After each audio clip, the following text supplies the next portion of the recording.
মেয়েদের পেশাবের পরে পানি ব্যবহার করার পরে মোছার জন্য আলাদা কাপড় ব্যবহার করা জরুরি কিনা, নতুন কোনো কাপড় পরে না ধুয়ে নামাজ পড়ে নামাজের কোনো ক্ষতি হবে কিনা। অনেক জায়গায় বসে প্রস্রাব করার ব্যবস্থা নেই, দাঁড়িয়ে পেশাব করতে হয়। এরকম পরিবেশ আমরা কি করব?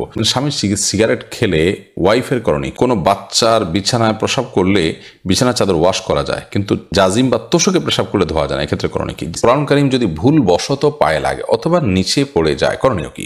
ভাঙা প্লেটে খাওয়া যাবে কিনা, নামাজ শেষে জায়নামাজ সালাম করা কি ঠিক, আজানের সময় কিছু খেলে গুনাহ হবে কিনা, দুই হাতের উপর সিজদা করলে সিজদা আদায় হবে কিনা, টিকটিকি দেখলে কি মারতেই হবে, প্রয়োজনে কি খুঁজে খুঁজে মারতে হবে, বিষয়টা নিয়ে খুব দ্বিধাদ্বন্দ্বে আছি, জানাবেন প্লিজ। শার্টের হাতা এবং প্যান্ট কি গুছিয়ে রেখে সালাত পড়া যাবে?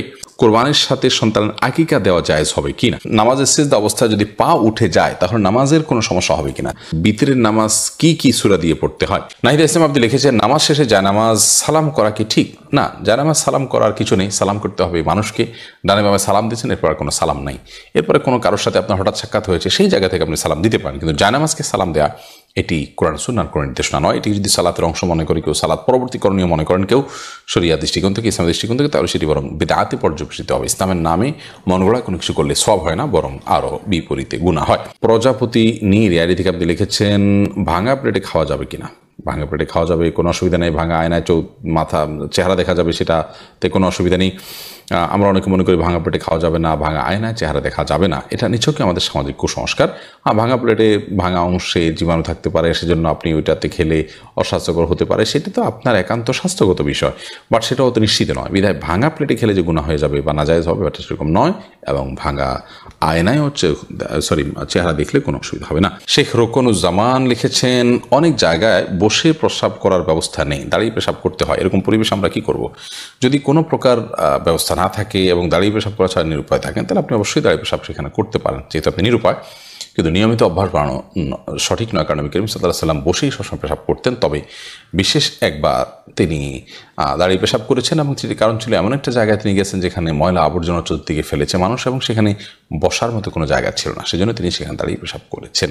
এমনি মুস্তাফিজুর রহমান আপনি লিখেছেন, কোরআন কারীম যদি ভুল বশত পায়ে লাগে অথবা নিচে পড়ে যায়, করণীয় কি? ভুল বশত পায়ে লাগলে অথবা নিচে পড়ে গেলে আল্লাহর কাছে মাপ চাইতে হবে, যদি এটা অনিচ্ছাকৃত, তারপরে মাপ চাই নিতে হবে, এবং সেই সাথে ভবিষ্যতের জন্য এরকমটি না হয় সেজন্য সাবধানতা অবলম্বন করতে হবে। এর কারণে আপনার বিশেষ কোনো কাফারা নাই।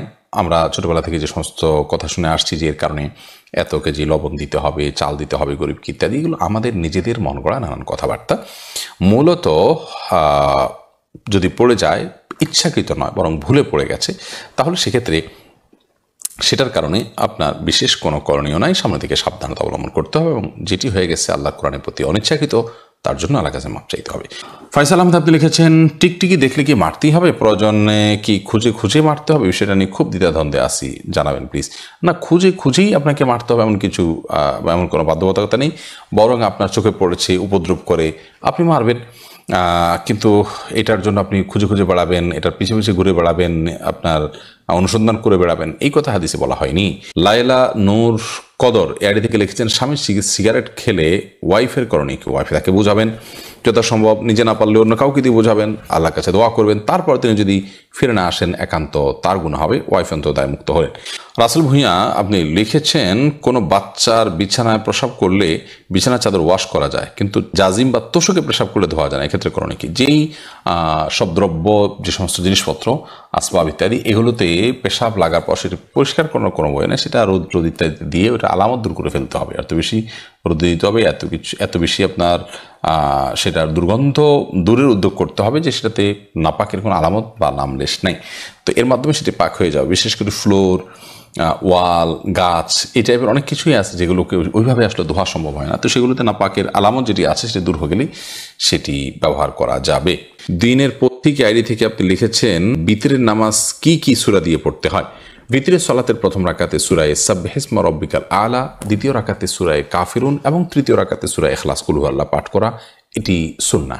নবী করিম সাল্লাল্লাহু আলাইহি ওয়াসাল্লাম ভিতরের সালাতের সচরাচর এই সূরাগুলো তেলাওয়াত করতেন, বিধায় আপনি এই সূরাগুলো তেলাওয়াত করতে পারেন। এইচএম হাসান লিখেছেন, দুই হাতের উপর সিজদা করলে সিজদা আদায় হবে কিনা?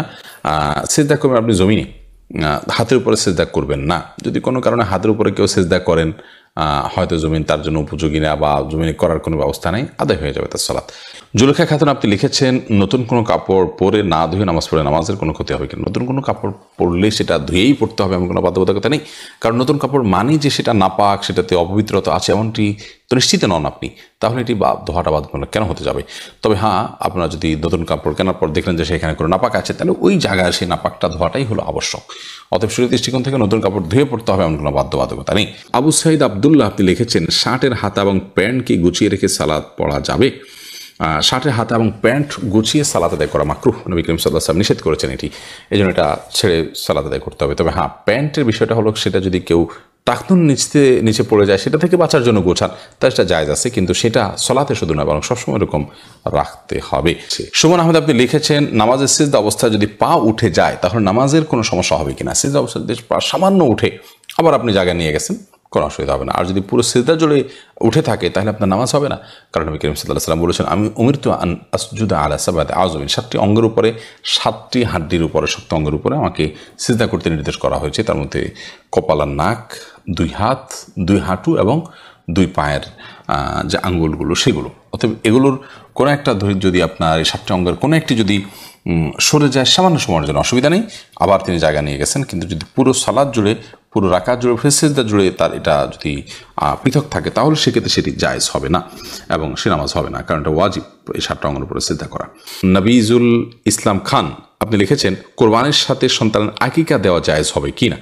কোরবানির সাথে আকিকা না দিয়ে আকিকা আলাদা দিবেন, কোরবানি আলাদা দিবেন, এটাই নিরাপদ। এবং নবী করিম সাল্লাল্লাহু আলাইহি ওয়াসাল্লাম আপনার আকিকার জন্য যে মাসনুন ওয়াক্ত নির্ধারণ করেছেন 7ম দিন, কোরবানির জন্য সেটার জন্য অপেক্ষা কেন করবেন? যদি কারো 7ম দিনটা কোরবানির দিন হয় এবং সেই দিনে গরুতে তিনি কোরবানির আকিকা একসাথে দেন, হানাফি মাযহাব অনুযায়ী হয়ে যাবে। বাট অন্যান্য ওলামা ইকরাম অনেকে নিষেধ করেছেন। নিরাপদ মত হলো এগুলোকে আলাদা আলাদা করে দেওয়া। হাদিসে আকিকা এবং কোরবানি একসাথে দেওয়ার কথা বলা নাই, কিন্তু হানাফি মাযহাব ওলামা ইকরামের বক্তব্য হলো যে যদি যেহেতু আকিকা এবং আপনার কোরবানি একই ক্যাটাগরির ইবাদত, সেজন্য আপনার দুইটা একসাথে দেওয়া যাবে। কিন্তু যেটি বলেছি অন্যান্য ওলামাদের বিভিন্ন মত রয়েছে। রাইসানি আপনি লিখেছেন, আজানের সময় কিছু খেলে গুনাহ হবে কিনা? আজানের সময় কোনো কিছু খেলে কোনো গুনাহ হবে না। আমরা অনেকে মনে করি আজানের সময় কিছু খাওয়া বা পান করা যাবে না, এটা করা যাবে না, ওটা করা যাবে না। আপনি যে কোনো কাজ করতে পারেন, টয়লেটে থাকলে আপনার টয়লেটে কাজও সারতে পারেন। তবে আপনি যখন টয়লেটে নাই, পবিত্র জায়গায় আছেন বা স্বাভাবিক অবস্থা আছেন, তখন আপনি আজান শুনলে আজানের জবাব দেওয়ার চেষ্টা করবেন। এটা হলো মূল কথা। খেতে গেলে খাওয়ার ফাঁকে ফাঁকে আপনি আজানের জবাব দেওয়ার চেষ্টা করবেন, কিন্তু আজান হলে কিছু খেতে পারবেন না এমন কোনো কথা নেই। এখানে বিষয় হলো জবাব দেওয়ার চেষ্টা করবেন যদি আপনি পবিত্র জায়গায় থাকেন। বিলকিস বেগম আপনি লিখেছেন, মেয়েদের পেশাবের পরে পানি ব্যবহার করার পরে মোছার জন্য আলাদা কাপড় ব্যবহার করা জরুরি কিনা? না, আলাদা কাপড় ব্যবহার করা জরুরি না। পানি ব্যবহার করার পরে যদি নাপাক দূর হয়ে গেছে মনে হয় তাহলে সেটি যথেষ্ট, আলাদা করে কাপড় ব্যবহার করার প্রয়োজন নেই।